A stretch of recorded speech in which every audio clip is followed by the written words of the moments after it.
Meron kaming ginawang reband, 4 sila, mag-iina at magtitita. Kung makikita nyo, sumasabit yung suklay sa buhok.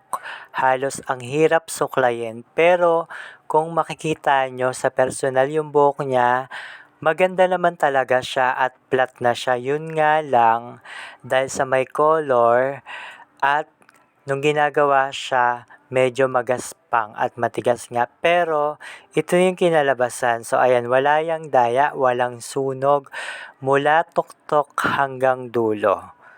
So, yan, pagmasdan yung mabuti. Tapos, ito naman yung kanyang mother, nireban na rin namin siya at mayroon ding treatment. So, kung makikita nyo, manipis yung buhok niya. So, sa piling ko, ang pakiramdam niya dyan ay parang wala siyang buhok. So, ito yung buhok niya before. Tapos, ito naman, kung makikita nyo, ang ganda ng placing ng mga, actually, mga puting buhok yan, hindi po yan highlights. So, tignan nyo yung naging effect sa buhok niya, kahit hindi siya nagpakulay, para na rin siyang highlights. So, para siyang nagpa-balayage. Ang ganda ng placing, ang ganda ng tingnan.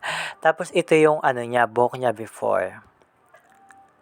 Tapos, i-flex natin, ito na yung kinalabasan, wala siyang daya, walang ilaw, walang ring light sa likod ng kanyang ulo. So, kapag binalnawan niya yan, ganyan na yung buhok niya. Tapos, ito naman yung tita niya. Flat na flat din. Ang pinagawa niya ay color, reband, and treatment din. Ayan, maganda na siya. So, manipis lang din yung buhok niya. Yun nga lang, medyo dry yung dulo. Pero, ito yung kinalabasan. Maganda na siya. So, ayan sila. Taga Barangay Bumbong sila. Tapos, ito yung pamangkin niya. And then, ito yung tita niya. Ito yung mama niya.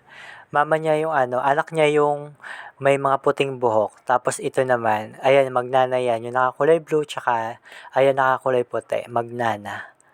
Ayan, ang gaganda ng buhok nila.